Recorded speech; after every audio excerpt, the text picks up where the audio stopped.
because people are in such pain, there's all these conversations about change management, right? When people are in pain, they are eager to get out of their pain. And so naturally, we talk about growth, we talk about reform, we talk about transformation. So this means that we have a good news, bad news situation on our hands. I'm going to start with the bad news because that's how I am. If you look at the rates of return across all forms, or at least a lot of forms of adult behavior change, the rates of return are poor, right?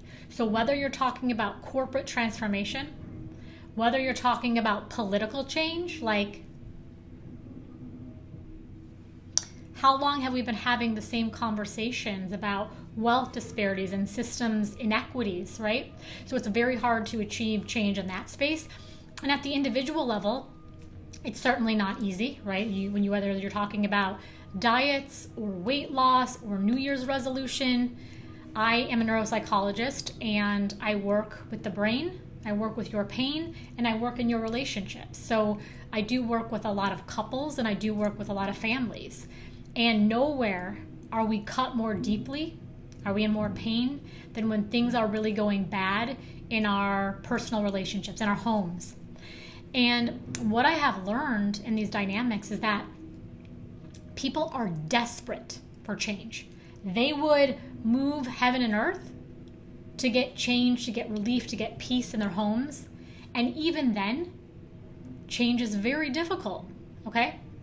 So you could easily, come up with a conclusion like, oh my God, we are a hopeless species. We will never be able to change.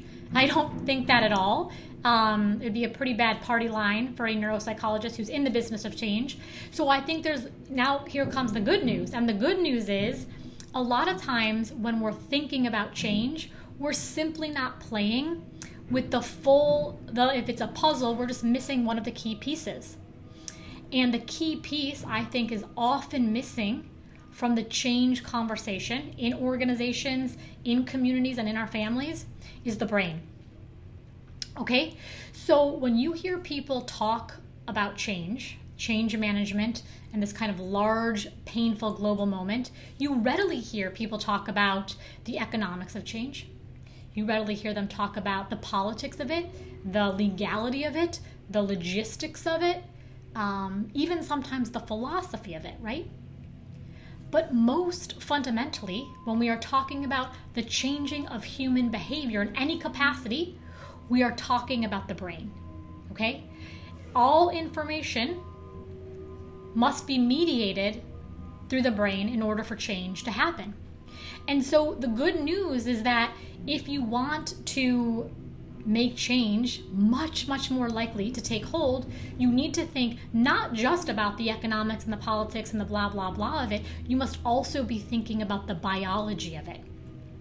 And so I think that this is an incredibly optimistic moment because when we start playing with the full deck, that's when I really see people take their pain and transform it into power.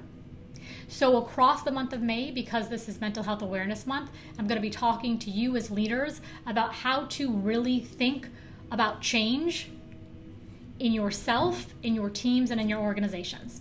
If you have any questions, please let me know. Otherwise, I'll see you soon. Thanks.